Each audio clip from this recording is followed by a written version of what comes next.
السلام عليكم ورحمة الله وبركاته. اللهم صل على سيدنا محمد. يسعد لي أوقاتكم حبايبي، كيفكم؟ طمنوني عنكم، إن شاء الله بتضلوا بخير على طول. مين مثلي ما بيحب يشرب القهوة إلا ومعها قطعة حلا؟ يلا تعالوا نحضر سوا أطيب حلا بالكون، وكمان أسهل حلا بالكون، وكمان أسرع حلا بالكون. يعني بين ما تغلي القهوة على النار بتحضروا، ورح تتفاجئوا كمان إذا قلت لكم إنه هو بس بثلاث مكونات. يلا تعالوا معي على المطبخ لنحضر حلا الشعيرية بسرعة البرق. وطبعا أول شي بحتاج لكيس شعيرية باكستانية.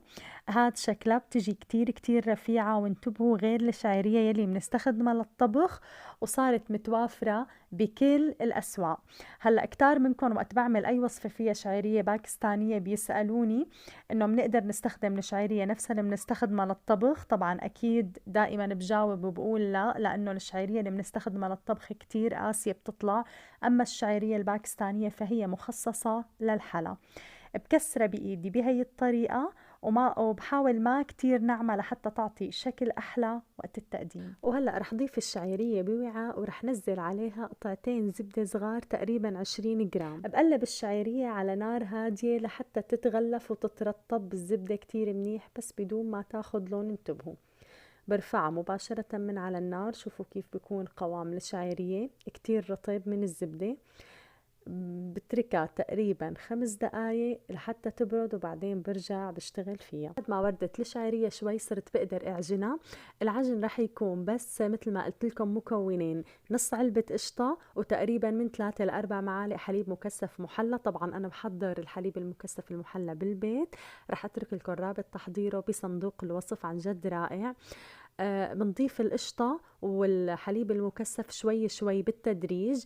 معلقة قشطة مع معلقتين حليب مكثف محلى، وبتضلوا بتعجنوا لحتى تحصلوا على قوام رائع للعجينة.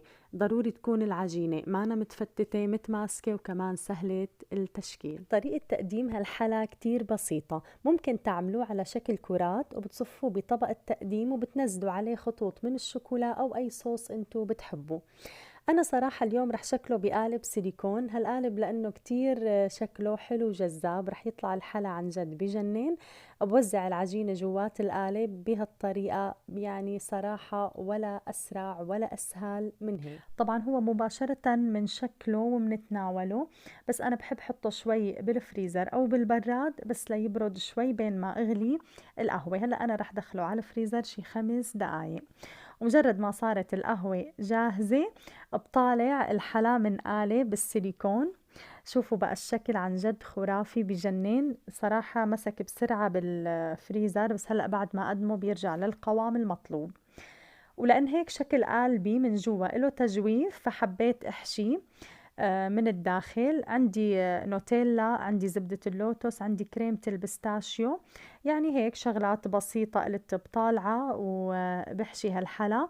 أكيد مثل ما قلت انتو فيكن تقدموه على شكل كور، وممكن تعملوا خطوط من الشوكولا أو أي صوص انتو بتفضلوا. بحشي بهالطريقة من كل الحشوات اللي اخترتها. الشكل جذاب لأبعد حد، حلا سريع وسهل. وإذا إجاكم ضيف على غفلة وانتو عم تغلوا فنجان القهوة بتحضروه، صراحة حلا فخم وبيبيض الوجه، وعن جد طلع روعة وطعمه ولا غلطة.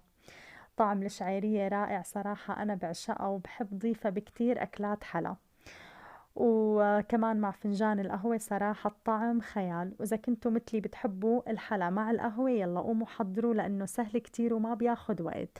وأكيد للمزيد من الوصفات الكتير طيبة ومنوعة، لا تنسوا تشتركوا بقناتي وتضغطوا زر الجرس ليوصلكم إشعار وقت بنزل الوصفات أول بأول. إن شاء الله يكون عجبكم هالحلا من حيث التطبيق والشرح والتقديم. كانت معكم شيف ريم، لا تنسوني من دعواتكم. يلا خلوني أكمل فنجان القهوة واستمتع بحلا الشعيرية الرائع. بحبكم كتير، ملتقانا بفيديو قادم.